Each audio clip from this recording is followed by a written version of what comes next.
Alors, nous allons faire la vidéo ce soir pour répondre à une question qui me revient à chaque fois, que ce soit en route, que ce soit dans les causeries avec mes proches ou bien de la part des clients.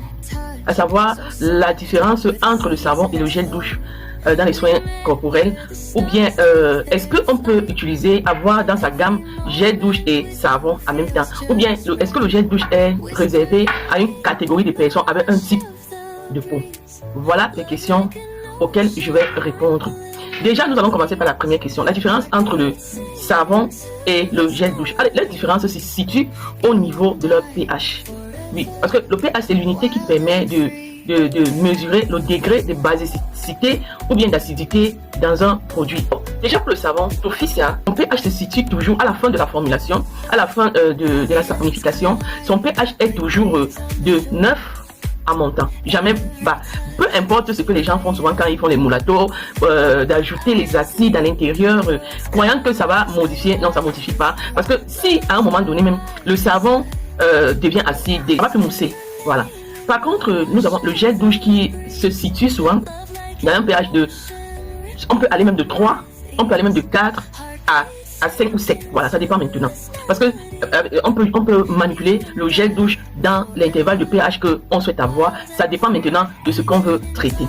Alors, maintenant, quant à la question de savoir est-ce que c'est réservé à une catégorie de personnes avec un type de peau, je dirais pas forcément. Pourquoi? Parce que tout le monde peut utiliser le gel douche. La question et la réponse se poserait plutôt au niveau du type d'abord des produits que la personne associe à soit le savon ou le gel douche pour ses soins quotidiens. Si par exemple tu as dans ta gamme juste des produits basiques, juste des produits avec des actifs qui ne combattent pas un certain type de problème, tu es obligé d'avoir le gel douche parce que forcément le gel douche a un pH proche du pH de la peau. Parfois c'est même plus bas que le pH de la peau, juste pour rééquilibrer le film hydrolipide de surface ou bien la flore cutanée. Parce que oui, c'est pas parce qu'un produit n'est pas acide que on pense que ça ne détruit pas la barrière cutanée, non, jamais.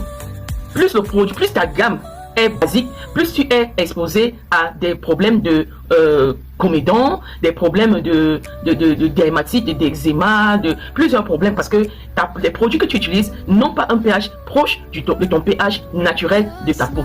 Alors, de ce fait, quand tu as ce genre de gamme, quand tu as ce genre de produit, je vais prendre par exemple ton lait est juste basique. Quand tous tes produits sont, tu es obligé d'avoir le gel douche. Donc, il faut souvent laisser les commentaires du quartier selon lesquels le gel douche me crée des problèmes. Si ton gel douche t'apporte des problèmes, forcément, ça dépend des tensions actifs qu'on a utilisés pour les formuler. Parce que, à la base, le gel douche est là